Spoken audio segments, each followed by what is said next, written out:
We are honored to have here with us today on GBNO, Brave but Not Old. Our guest today is Linda. Linda, welcome. Thank you, Queen Regina.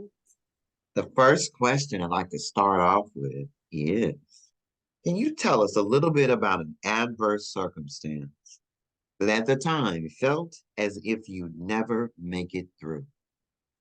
Yes, I do have several, but I'm going to give you one. One was in 2004 when my mom passed, um, March 29, 2004. It seemed like the world was against me. The only person that I know in this earth realm that can love you the way that a mother can love you was my mother, the way that a mother loves. And when she left, I just didn't know where I was going to get that type of love from again. And I did not think that I could survive living in a world with what you had only grown accustomed to. Learning how to navigate and live in such a brutal, ill world without that type of love, without that type of care, until I started relying on Jesus to give me what she gave me and much more. He gave me way much more. He brought me peace, solitude of understanding that her time here was up. And now instead of relying on her for that love and that support, that I needed to rely on him. And when I tell you he filled my cup and it runneth over, for sure it does, and it did. So it was 2004, March, um, that I rekindled a relationship with Jesus like never before. And that would be the time that I really thought that I cannot live in this on this earth without her care and concern, her navigation. I think that that was the biggest thing because I had a lot of hardships growing up, but it was the navigation of the journey and the way she taught me how to navigate and the love I got from that. God showed me way much more. And so I would say that that would be the most inclined. That is awesome, Linda. Thank you so much. You're welcome.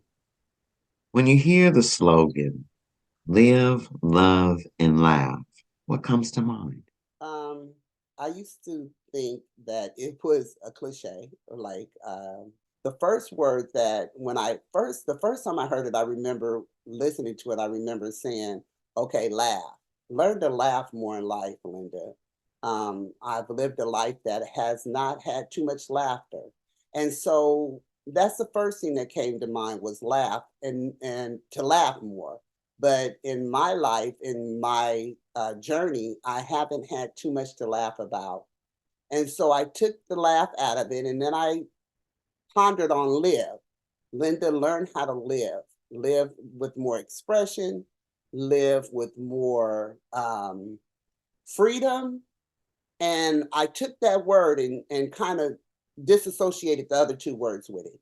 And then when I would hear it, especially on Facebook, you would read it, live, laugh, and love. And then I said, well, love, God requires, that is, love is required out of faith, love, and charity. Which one in this is love? Love is, and it's more than faith. And so I said, okay, we're to have the love of Christ. And so in different phases of my life, I did use each one of them at different times um, to live, love, and laugh. And it has become full circle because I can say at 60 and right now with true honesty that I have used each one individually. But now, and just hearing this and hearing myself say this, I will use them collectively now. Live, love, and laugh. Awesome. So awesome. In closing, Linda, what is your treasured advisement to share with the younger? Powerful question. Powerful. If I had to speak or speak to young people or my grandchildren, even my sons, my number one um, I would say choice. I often talk to the young people about choices because your choice is ultimately your future, your history, your legacy. Whatever choice you make in life, the choices you make along this journey is the ones that you're going to be revisited, you're going to be held accountable for, you're going to uh, have to deal with.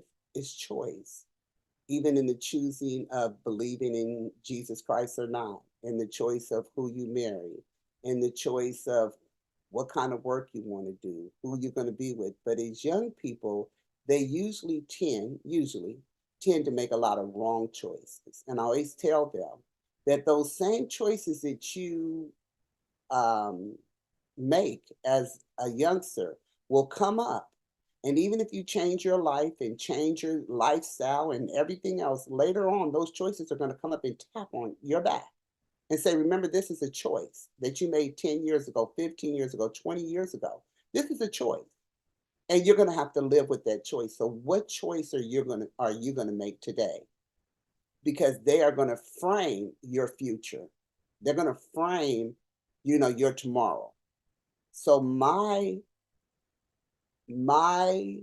word of wisdom or knowledge to any young person or people in general would be what what your choices are.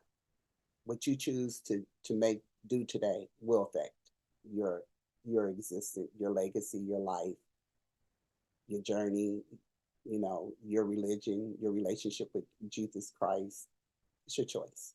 And I thank you so much for the treasured insight. We thank everyone for joining us here on GBNO, Gray but Not Old, the Imprints of Wisdom.